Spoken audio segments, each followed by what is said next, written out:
পরিস্থিতি এখন শান্ত হয়ে এসেছে এবং সম্পূর্ণভাবে আমি বলবো যে আইন শৃঙ্খলা পরিস্থিতি আমাদের নিয়ন্ত্রণে। এটার জন্য আমরা সবাই কাজ করেছি, আপনারা আমাদের সাহায্য করেছেন, এর জন্য আপনাদের কাছে কৃতজ্ঞ। পুলিশ কিছু ট্রমার মধ্যে আছে, ট্রমাটা কাটিয়ে উঠলে পুলিশ তাদের দায়িত্ব সঠিকভাবে আবার পালন করতে পারবে।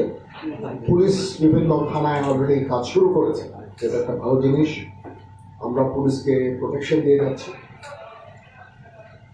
তারা সম্পূর্ণভাবে যখন কর্ম শুরু করে দেবে, তখন পরিস্থিতি আরও স্বাভাবিক হয়ে আসবে। তখন আমরা ইনশাআল্লাহ সেনানিবাসে ফেরত যাব। তো সেই পর্যন্ত আমরা থাকবো, আমরা সবার সাথে থাকবো, আপনাদের সবার সাথে থাকবো এবং একসাথে আমরা কাজ করে যাব এবং আমরা একটা সুন্দর ভবিষ্যতের দিকে সবাই আমরা যেতে চাই। একটা সুন্দর একটা পরিবেশ সৃষ্টি হয়েছে, এই দেশকে আমরা এগিয়ে নিয়ে যেতে পারবো। আমরা যদি সবাই একসাথে কাজ করি, অবশ্যই আমরা এগিয়ে নিয়ে যেতে পারবো।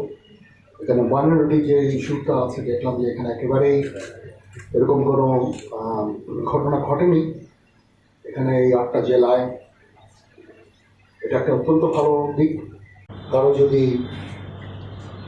জীবন বিপন্ন হয়, ধর্ম বর্ণ নির্বিশেষে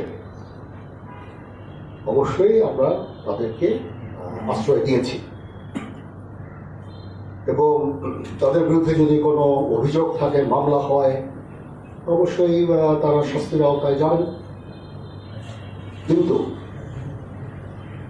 অবশ্যই আমরা চাইবো না যে এক্সট্রা জুডিশিয়াল কোনো অ্যাকশন তাদের উপর হোক, বিচার বহির্ভূত কোনো কাজ হোক, তাদের উপরে হামলা হোক বা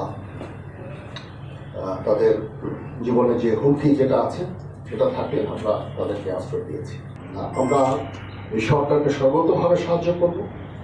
সরকার কিছু সংস্কার করতে চাচ্ছে এবং একটা ফ্রি ফেয়ার ইলেকশন করতে চাচ্ছে। সেটার জন্য যে ধরনের যতদূর সহায়তা তারা আমাদের কাছে চাবেন সেটা আমরা করব।